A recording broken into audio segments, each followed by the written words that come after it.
आज हम बात करते हैं भारत के उस प्रधानमंत्री की जिसका कद तो बड़ा नहीं था, लेकिन सादगी और साहस का कोई जवाब नहीं था। पाकिस्तान से लेकर अमेरिका तक उनके साहस से परिचित थे। आइए इसी से जुड़ा एक वाकया देखते हैं। 2 घंटे युद्ध और चलता तो भारत की सेना लाहौर तक कब्जा कर लेती। तभी पाकिस्तान को लगा कि जिस रफ्तार से भारत की सेना आगे बढ़ रही है उसे रोका नहीं गया तो पाकिस्तान का पूरा अस्तित्व ही समाप्त हो जाएगा। तभी पाकिस्तान ने अमेरिका से कहा कि किसी तरह युद्ध को रुकवा दें।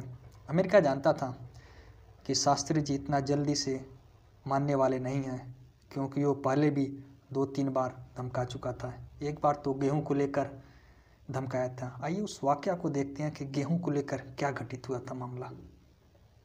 अमेरिका से गेहूं आता था जिसका नाम PL-48 था, जो लाल रंग का सड़ा हुआ गेहूं होता था। जिस गेहूं को अमेरिका में जानवर भी नहीं खाते थे उसे भारतीयों के लिए आयात किया जाता था। यह समझौता पंडित जवाहरलाल नेहरू के समय किया गया था। अमेरिका ने कहा गेहूं देना बंद कर देंगे, तब शास्त्री जी ने कहा बंद कर दो। फिर कुछ दिन बाद अमेरिका का बयान आया कि अगर भारत को हमने गेहूं देना बंद कर दिया तो भारत के लोग भूखे मर जाएंगे। शास्त्री जी ने कहा हम मरे या जिए तुम्हें क्या तकलीफ़ है, हमें भूखे मरना पसंद होगा बशर्ते तुम्हारे देश का सड़ा हुआ गेहूं खा के। हम पैसा भी दें और सड़ा हुआ गेहूं भी लें। फिर शास्त्री जी ने दिल्ली के रामलीला मैदान में कहा युद्ध चल रहा है, खर्च सीमित करें, सेना के लिए दान दें, हर व्यक्ति सोमवार के दिन व्रत रखे। पूरा देश उनका समर्थन किया। लोगों ने अपने खर्च सीमित किए और राष्ट्र के प्रति उन्होंने जो भी हो सकता था अनुदान दिए।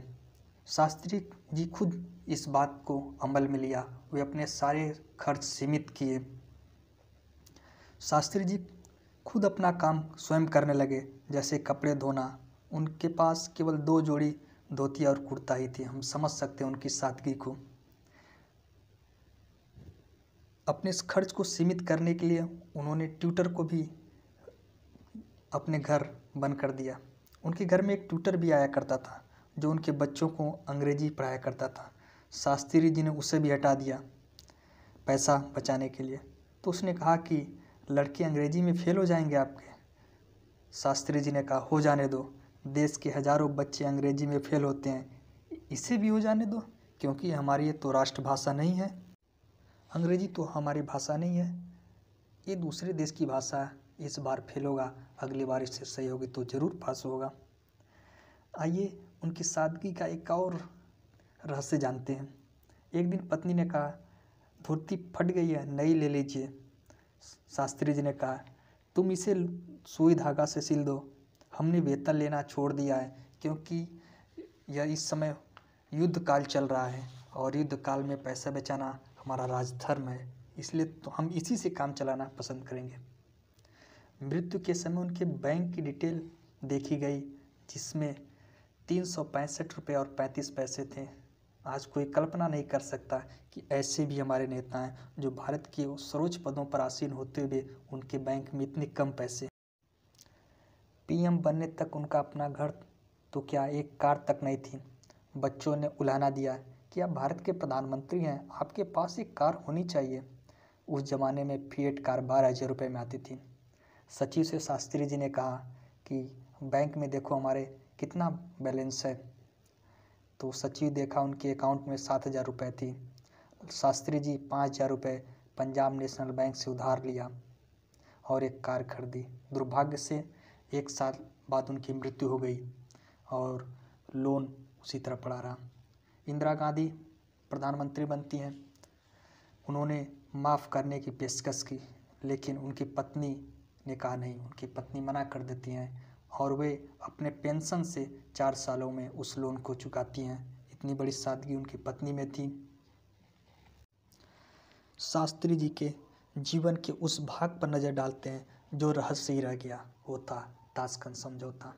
उनके साथ एक वरिष्ठ और प्रसिद्ध पत्रकार कुलदीप नैयर बताते हैं 1966 में ताशकंद में भारत पाकिस्तान समझौते पर दस्तखत करने के बाद शास्त्री जी बहुत दबाव में थे। पाकिस्तान कि हाजी पीर और ठिठवाल वापस कर देने के कारण उनकी भारत में काफ़ी आलोचना हो रही थी। इसको लेकर वो बहुत व्यथित भी थे। घर पर फ़ोन मिलाया, बड़ी बेटी ने फ़ोन उठाया। उन्होंने कहा अपनी माताजी को फ़ोन दो। बेटी बोली वो आपसे बात नहीं करेंगी, बहुत नाराज़ हैं क्योंकि आप पाकिस्तान को हाजी पीर व ठिठवाल दे दिया। शास्त्री जी को बहुत धक्का लगा। शाम को शास्त्री जी अपने सचिव से कहा भारत की ओर से क्या प्रतिक्रियाएं आ रही हैं। सचिव ने बतलाया कि सर 2 बयान आए हैं, पहला अटल बिहारी वाजपेयी जी का और दूसरा कृष्ण मेमन का। दोनों ने इस निर्णय की आलोचना की है।